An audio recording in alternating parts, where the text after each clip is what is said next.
A paz do Senhor, amados irmãos, a paz do Senhor, irmã Paz, Marisa. Senhor. Com muita alegria queremos compartilhar a lição do próximo domingo, como estamos fazendo o nosso comentário devocional na ótica familiar.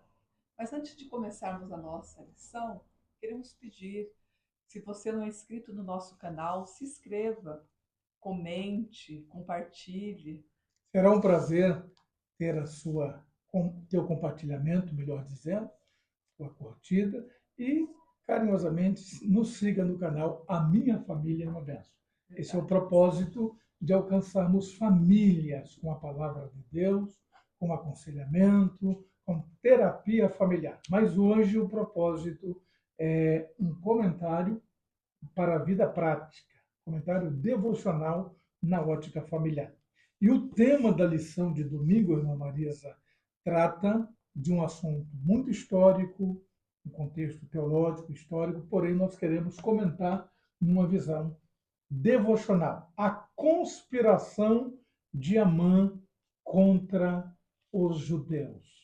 Já partindo daqui, irmã Marisa, a conspiração maligna contra a família. Família. Era uma família judaica, famílias de judeu, que havia um plano macabro, demoníaco para destruir. Veja bem, o diabo sempre querendo atacar a família. Atacar a família. O texto áureo diz: é odiados de todos sereis por causa do meu nome, mas aquele que perseverar até o fim será salvo. A verdade prática nos diz: quando nós tornamos agradáveis ao mundo, é sinal de que a nossa fidelidade a Deus está em crise. Meu Deus, que Não tem palavra, como né? agradar dois senhores, O né? próprio Jesus disse: eu há de agradar um e desagradar ao outro. Desagradar ao Não tem outro. como ser amigo de Deus e também amigo do mundo simultaneamente, ou de um ou de outro. Ou seja, no nosso caso, que amamos a Cristo, que É, lemos a Bíblia, é evidente que preferimos sermos amigos de Deus, né? amigos de Deus, né, pastor? Mas sabe que é interessante que nem mesmo nos tempos bíblicos, né, não tinha assim o felizes para sempre como tem nas histórias de romance, né? Você vê depois de uma linda história de Cinderela, da Esther, do casamento com o rei Assuero. O rei Assuero estava feliz. Ele havia encontrado, né, uma linda esposa, uma jovem que era linda. A gente sempre fala bonita por dentro, né? O interior, o exterior belo. É uma Tinha moça muitas íntegra, qualidades, né, né? pastor? Servir a Uma Deus. coragem colossal. Bem nesse momento que o rei estava tão feliz, o mal se levanta, né? O mal se levanta. Sempre o diabo está tentando, de alguma É, forma, direta ou indiretamente, atingir a família, a para família. estragar os planos, os É, projetos de Deus. Por isso que depois de uma grande vitória se faz necessária uma grande vigilância, vigilância, né, porque pastor?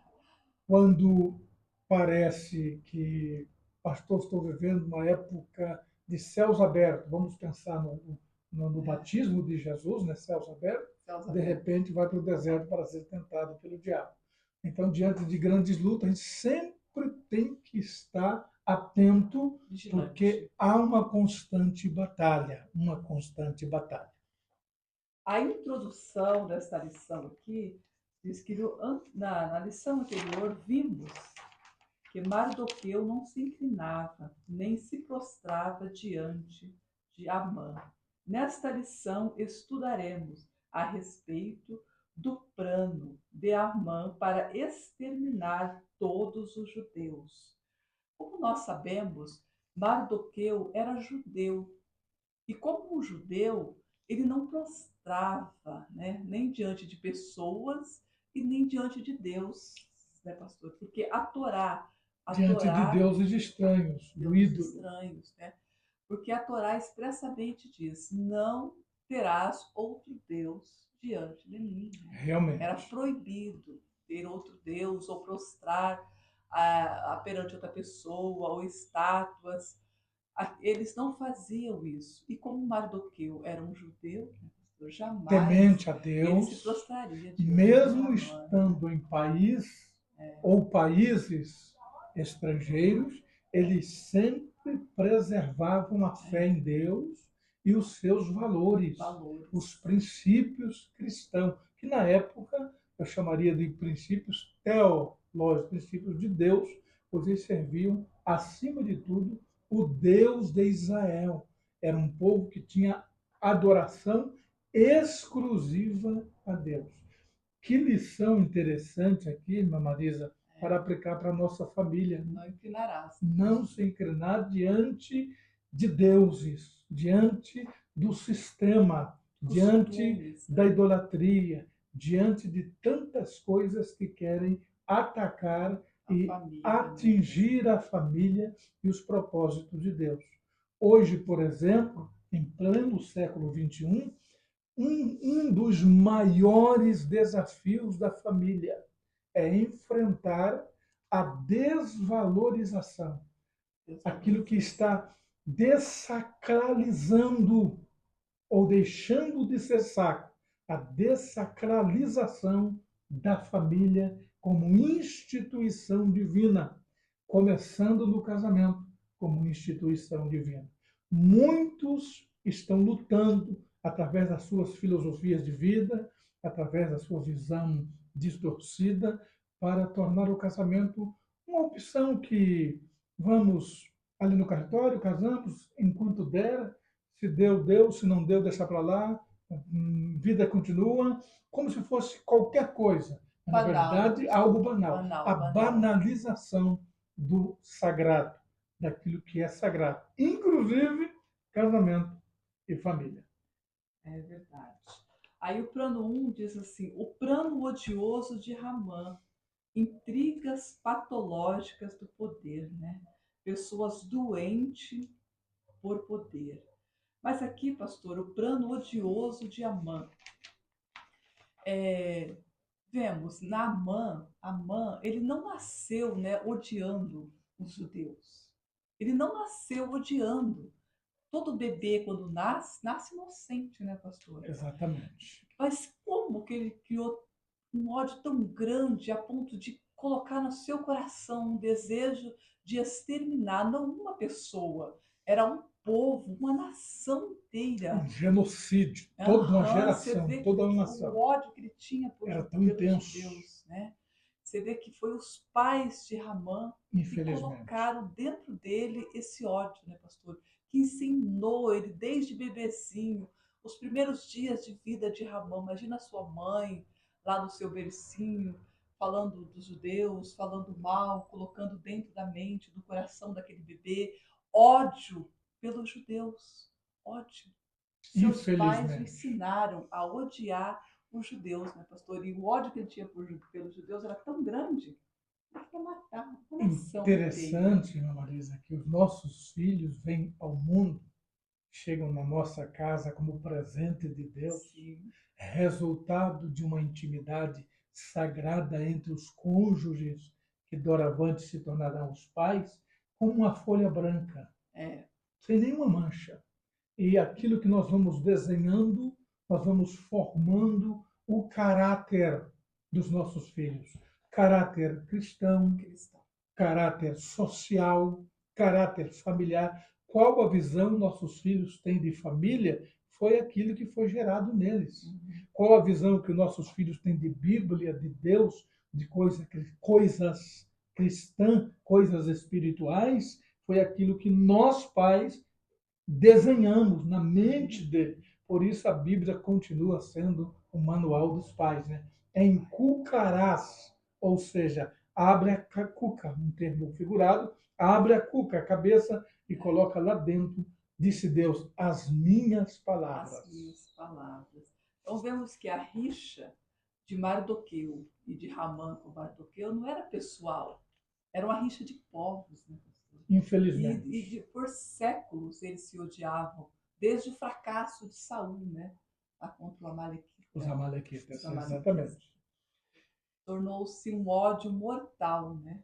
Os povos, ódio mortal. Ainda nesse ponto, irmã Marisa, o primeiro ponto aqui, eu quero destacar no subponto 1, intrigas e patologias do poder, aqui um pouquinho depois do segundo ponto final, tem ali Invejas, intrigas, isso. aqui, muito importante isso aqui. Invejas e intrigas costumam reinar em todo tipo de grupo social.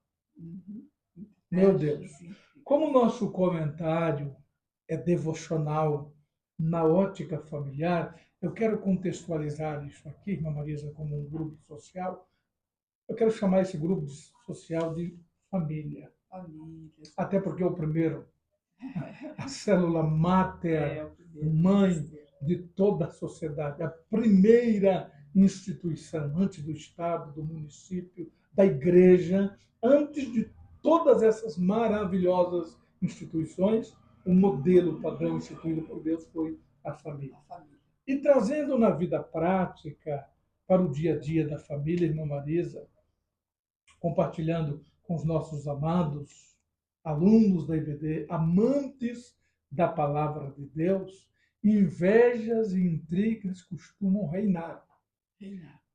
Vejam o grande desafio que nós pais temos em casa com nossos filhos. Quem tem a partir de um filho já sabe bem disso. Quem só tem um pouco menos, mas quem tem a partir de 2 já sabe muito bem que até entre os filhos, sangue do sangue, mesmo pai, mesma mãe, mesmos princípios, mesma educação, há uma tendência muito grande, de invejas. Até porque a inveja é obra da carne, faz parte da natureza adâmica, ou seja, a natureza humana. Até certo ponto é natural que as crianças, como nós tivemos um casal de filhos, e agora também temos um casal de netos, e já estamos vendo isso evidentemente na vida dos netos também, começa, é natural uma criança demonstrar um certo tipo de invejinha do irmãozinho, da irmã, do priminho, o presente, uma bala que ganhou do pai, da mãe, do avô. E aqui é a hora dos pais ir moldando. Moldando o caráter, né? O caráter. Isso não pode acontecer. Preparando eles para a vida. Que não se Ensinando. pode ter inveja, ou seja, interesse por aquilo que é do outro. Normalmente, a diferença entre a inveja e o ciúme é que o ciúme é daquilo que é nosso. E inveja é daquilo que é do outro. Não se pode ter inveja do que o outro tem. Seja da profissão, seja da graduação, seja da casa, seja do carro, seja do ministério, seja da chamada, não, de qualquer coisa. Já desde criança, em casa, precisa pensar, os pais pensar muito sobre isso. E aqui eu quero descer um pouquinho mais, irmã Marisa, para dizer que às vezes os próprios pais se degradiam, que têm inveja da forma como os filhos tratam os pais. Ciúme um do outro casal. Né? Os próprios pais, às vezes, ficam inveja porque o filho gosta mais da mãe ou gosta mais do pai. Isso não pode nem por brincadeira. Isso pode ser dito diante dos filhos. E vai incentivando, vai incentivando. Deles, né? Por isso que esse equilíbrio da administração para com os filhos, da educação, do carinho, da atenção, tem que ser compartilhado entre os pais para não dar margem a tipo de preferência. Ele ou ela, meu pai ou minha mãe, é preferido em relação ao outro. Isso não pode jamais acontecer. Invejas, né, pastor? E vemos que invejas, por séculos, destruiu muitas famílias, muitos lares, casamentos, né? Houve muitos filhos com rixas, mágoas, por causa da inveja. Desde pequenininho foi incentivado, né, a inveja. É normal, como o pastor disse, as crianças às vezes têm ciúmes, têm inveja um do outro.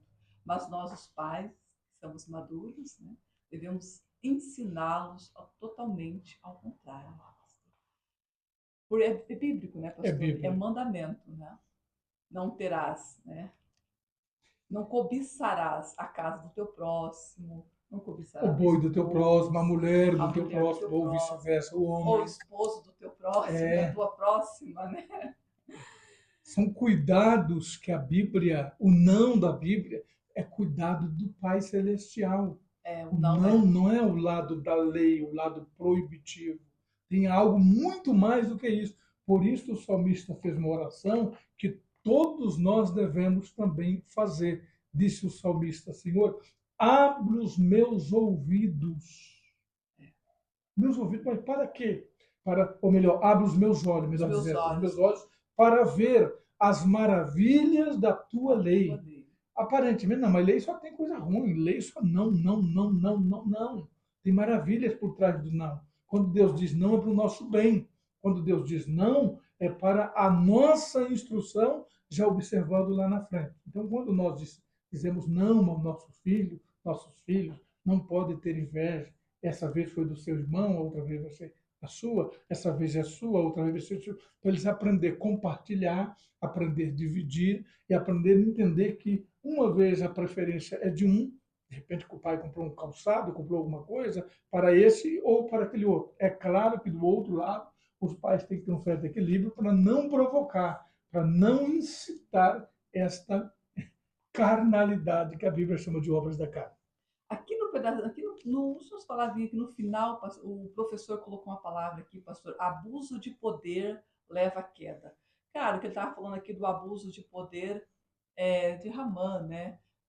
Sobre o abuso de poder sobre os judeus. Mas eu quero falar sobre a família, que é abuso de poder. Quantos pais, quantas mamães, porque é mãe, porque é pai, usa de Uhum. abuso de poder contra os seus filhos, né? Os seus próprios filhos. A gente sempre tem que colocar em mente que são os nossos filhos.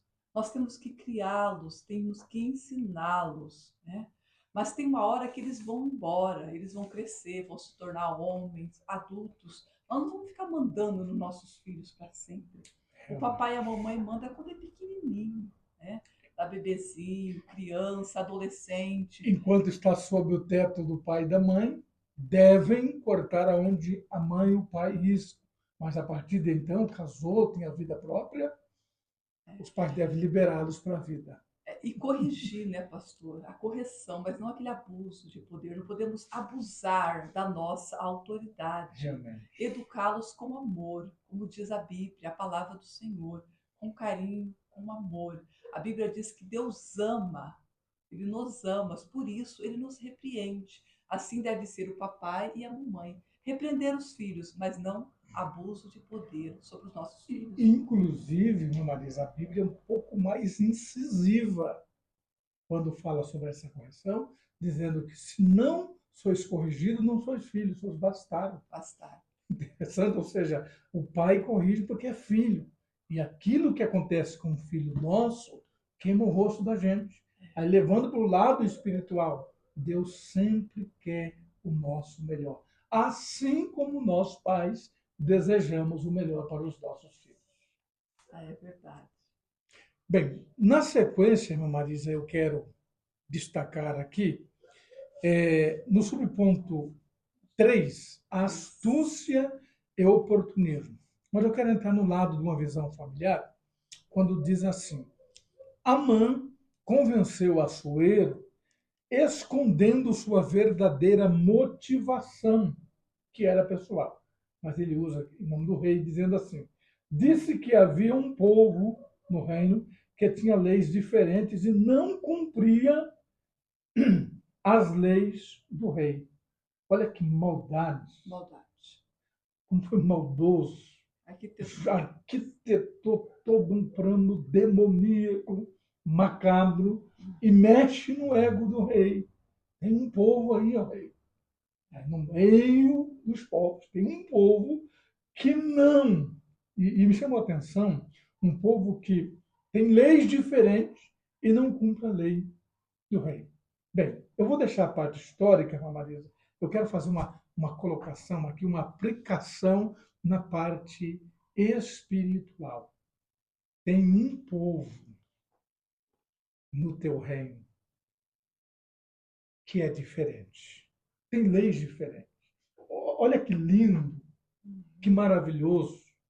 a nação de Israel estava espalhada nos reinos, desde o cativeiro, 606, 597, 586. Depois veio 70 anos depois, com Zorobabel, 536, com Esdra, 447, e com Neemias, 445, o repatriamento. Mas nem todos voltaram para Jerusalém. Mas mesmo em Jerusalém, o Assuero dominava o mundo de então. Todos os povos estavam debaixo da sua autoridade. 127 províncias.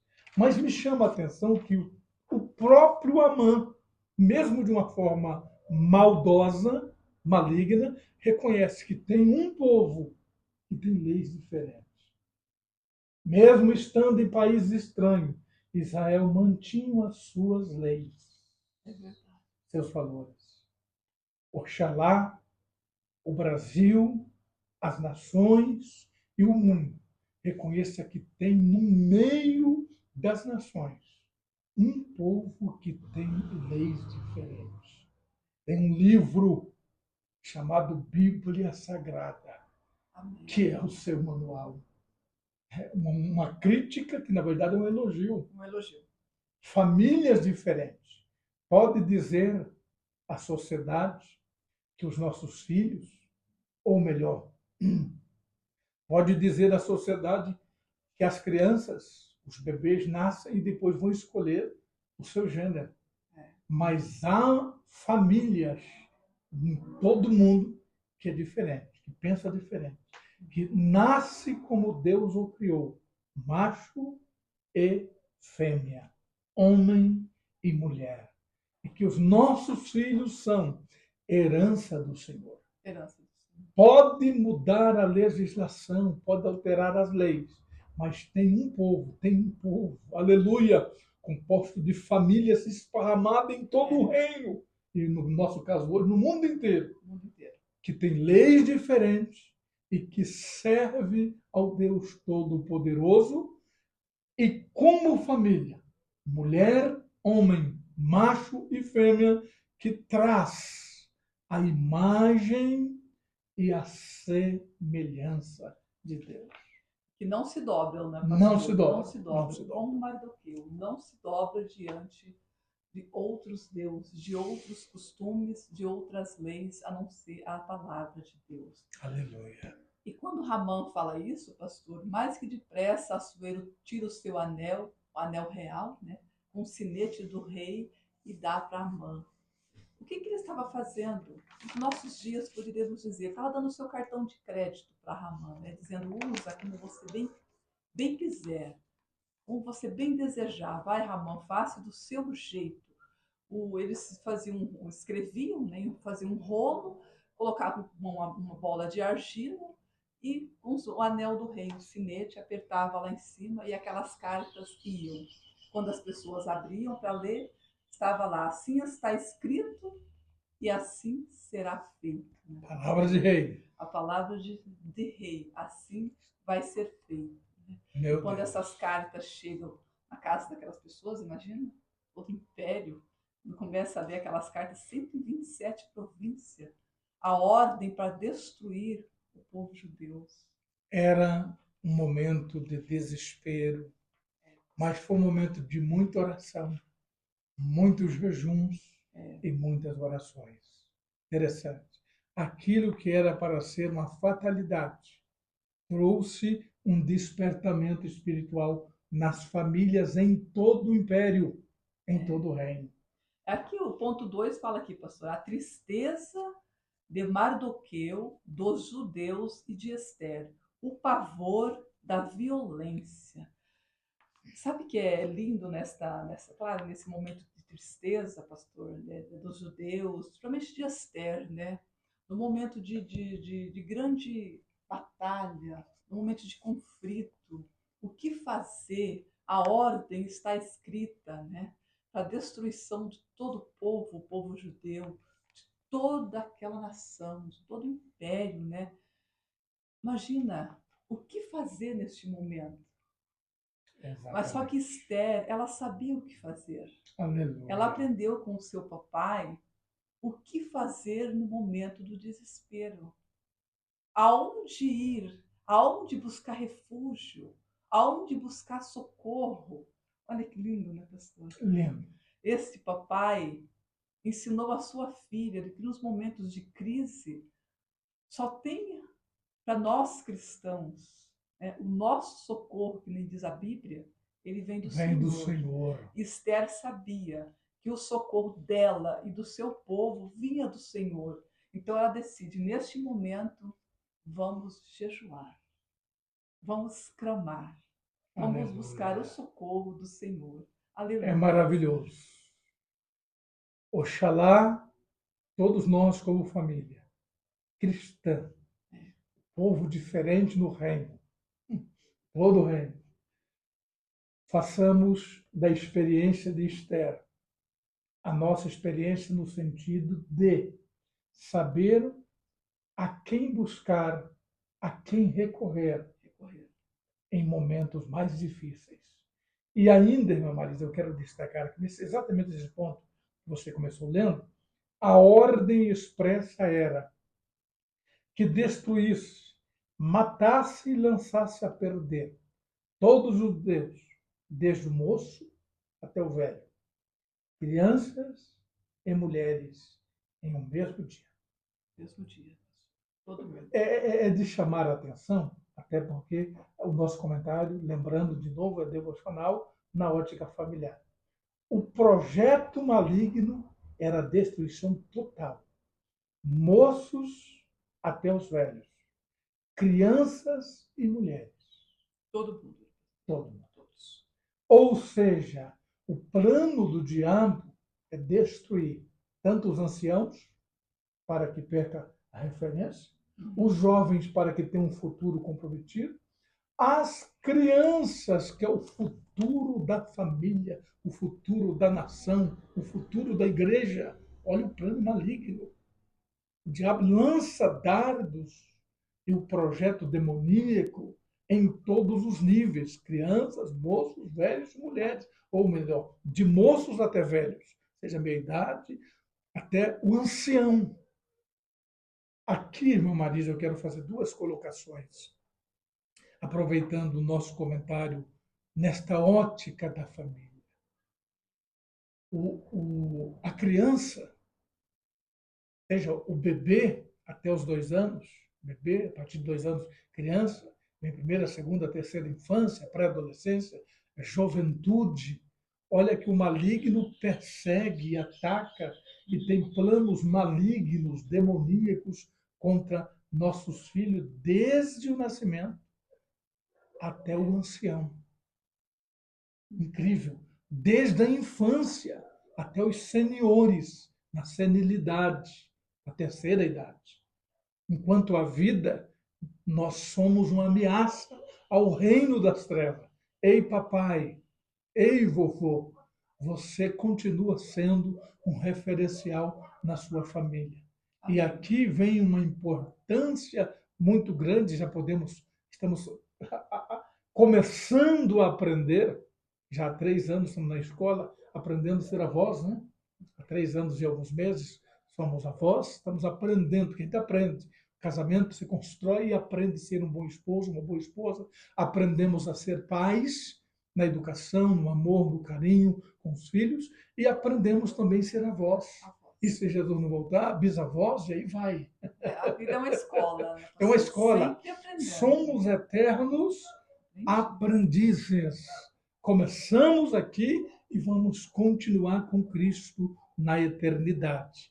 Então, tanto os papais como os avós, olha, já na terceira idade, na classe, na chamada melhor idade, os seniores, temos juniores, né? E os seniores da senilidade, esta classe, ainda ainda nós somos referência. E por que do diabo querer matar também os velhos, os seniores? Exatamente porque os seniores são uma referência para a geração dos netos. Tipo, o Deus dos meus pais, o Deus dos meus avós, Como disse Jacó, o Deus de meu pai Abraão e o Deus do meu pai Isaac. É verdade, pastor. Aqui diz, pastor, pavor, o pavor da violência. Violência. Desde aquele espírito maligno, né, que se apossou de Caim, passou para Ramã e continua até nos dias de hoje, né, pastor? Os filhos de Caim Infelizmente. são os homens violentos, né, pessoas violentas. Mas em nome de Jesus, esse espírito maligno de Caim está repreendido, né, Tem que ser não vai fazer parte das nossas famílias Exatamente, tem cristãs. que ser combatido. E aqui eu vou abrir um parêntese, irmã Marisa. Além da violência física, a violência verbal. Verbal. Quando os filhos aprendem a xingar, É. xingar o seu irmão, quando não xingar os próprios pais. Inclusive, é importante os pais avaliar muito bem de perto isso, se os filhos não estão aprendendo a xingar, que é aquela carga emocional de raiva, de ódio, se é que não estão aprendendo com os próprios pais. É isso que Então, eu ia falar, muito pastor. importante, Pior quando os pais também misericórdia, xingam, né? Tem quando mau os pais costume, mau xingam hábito, dentro de né? casa. E nós usávamos um comentário com os nossos filhos na hora de admoestar, que admoestar é repreender com brandura, é bíblico, repreender com brandura. Nós sempre perguntávamos, lembra, né? Didaticamente aos filhos, já viram o pai ou a mãe xingando aqui dentro de casa? Com quem aprenderam isso? Aquilo que você ouviu na escola que não é positivo, deixe lá. Aquilo que eu vi em outras casas que não é positivo, ou lá na rua, deixe lá. Aqui nós não xingamos, aqui nós temos um linguajar, como a Bíblia chama de sóbrio, aquilo que edifica, aquilo que glorifica a Deus. Xingar, tem que dizer para os filhos, é anticristão, né, pastor? Anticristão. Nós somos cristãos. Aqui dentro de casa nós não xingamos. Não temos esse princípio, né, de violência verbal. Agora aqui, pastor, eu queria falar, acho que o tópico 3, né? Crises e clamor. E clamor. Uhum. Tem muitas coisas boas aqui. É, o crise e clamor, né? Interessante aqui, eu quero até ler a partir da segunda referência bíblica. De outro lado, havia a aparente tranquilidade dos que decidiram ficar em suas próprias habitações, por todo o Império Persa. Até aqui tudo bem. Aí tem ponto final. Mesmo dentre os que foram a Jerusalém, muitos se dedicaram a construir casas luxuosas, dando pouco valor à reconstrução do templo, como denunciam os profetas pós-exílio, Ageu e Zacarias. Somente aqui, irmã Marisa, a gente poderia passar um bom tempo. Um tempo, né, pastor, falando sobre isso. Um bom tempo. Porque é como nossos dias de hoje, né? Muitas pessoas estão preocupadas em ser e em ter. É pecado? Claro que não, todo mundo quer ser e ter.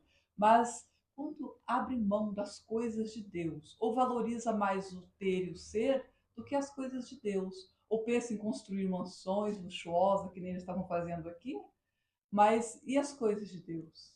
E a obra de Deus, né, pastor? Se contextualizarmos isso com os dias de hoje, é algo muito parecido. Parecido. Eles estavam recém-voltados, repatriados recentemente, chegamos na nossa terra para repatriar. Primeiro, mas não é lógico, pastor, primeiro eles vão cuidar da casa deles. Mas Deus levantou o profeta Zacarias e o profeta Ageu com propósito.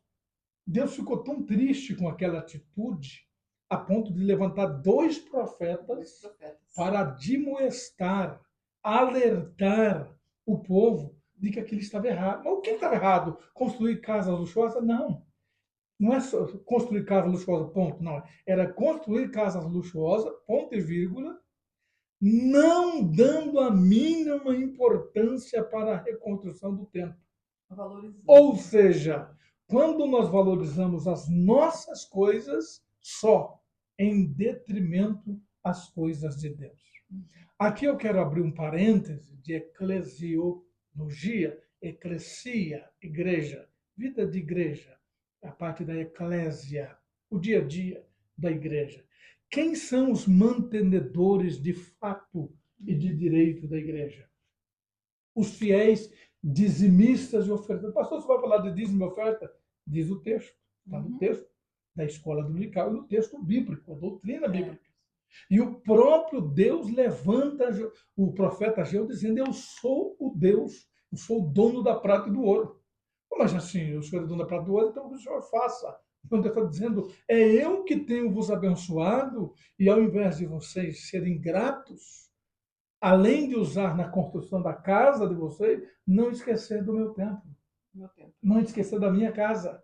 Observa, casas deles, aí Deus está chamando a atenção para a casa dele, casa de Deus, que a casa de Deus é o templo, é a igreja. A igreja. Se nós fizermos um levantamento nesta parte de gestão da eclésia, da eclesia, da igreja, nós descobrimos que o maior número de fiel dizimista, irmã Marisa, é aqueles que menos ganham. Menos ganham. Os mais ricos, normalmente, em qualquer igreja, tempo, nós estamos há 31 anos dirigindo igreja. Os que mais ganham são os que menos dizimam. E alguns, até que dizimam, mantêm os seus missionários particulares, porque não quer que a igreja interfira. Ou seja, eu sou eu e eu, nada de igreja. Esquece que o banco que ele assenta, a luz que ilumina o culto que ele participa, é pago com dízimo dos membros, do qual ele faz parte da comunidade, porém não ajuda. Então aqui Deus está chamando a atenção da nação, chamando a atenção do seu povo, em que não é errado e nem pecado construir as suas casas, desde que não esqueça da de Deus. Da de Deus. E como a gente sempre envolvido na obra, né, pastor?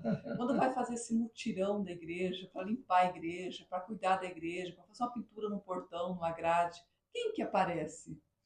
Mais as pessoas mais de idade. Cadê os jovens da igreja? Cadê o moço, a moça? As pessoas mais novas, como os pais, nós temos a obrigação de ensinar os nossos filhos a cuidar da casa de Deus, a zelar pela igreja, pelo nosso templo, pela casa de Deus. Quando nossos filhos eram pequenos, eu sempre dizia: não pode fazer isso na casa de Deus. Não pode rasgar os bancos, não pode riscar os bancos com caneta. Cuidado com a casa de Deus, cuide, não vai rabiscar as paredes, cuidado com os bancos, cuidado com as portas. Não bata a porta da igreja, a porta do banheiro da igreja. Porque assim como não pode fazer em casa, sem ensinar os filhos, lá é a casa de Deus. E tem que ter um amor pela igreja, né, pessoal? E a casa de Deus ainda mais. Ainda mais. E uma coisa interessante, irmã Marisa, nós estamos dentro do assunto do tema, da lição, Deus usando o profeta para chamar a atenção do povo, desde pequeno eles já aprendem. Por exemplo, a Coloizinha tem 3 anos.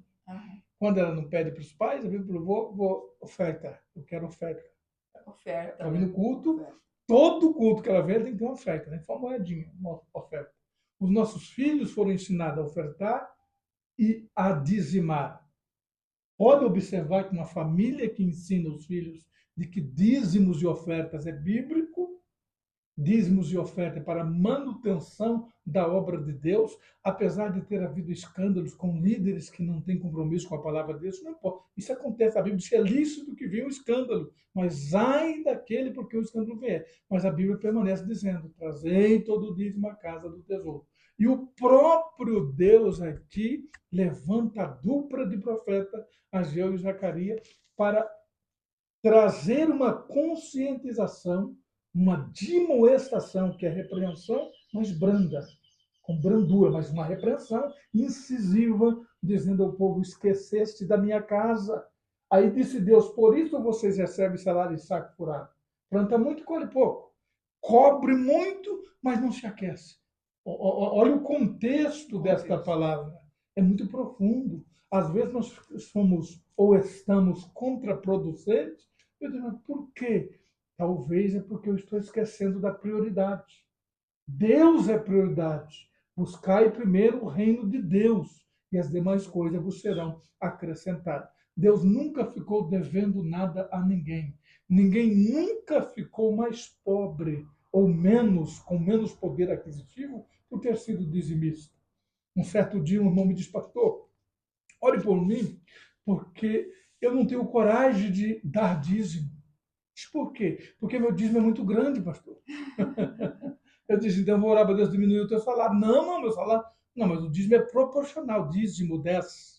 O dízimo é proporcional ao que você ganha. Se você está achando que o dízimo é grande demais, porque você está ganhando muito. Então, vou orar para Deus diminuir o teu salário. Então, guarde isso. Quem acha que vou contribuir é muito, é porque você está sendo muito abençoado. E a Bíblia ensina sobre isso. Eu queria aproveitar esse ponto para dar essa rápida pincelada. Não é pecado ter casas lindas e boas. E eu vou usar o termo da lição. Casas luxuosas, o termo da Bíblia.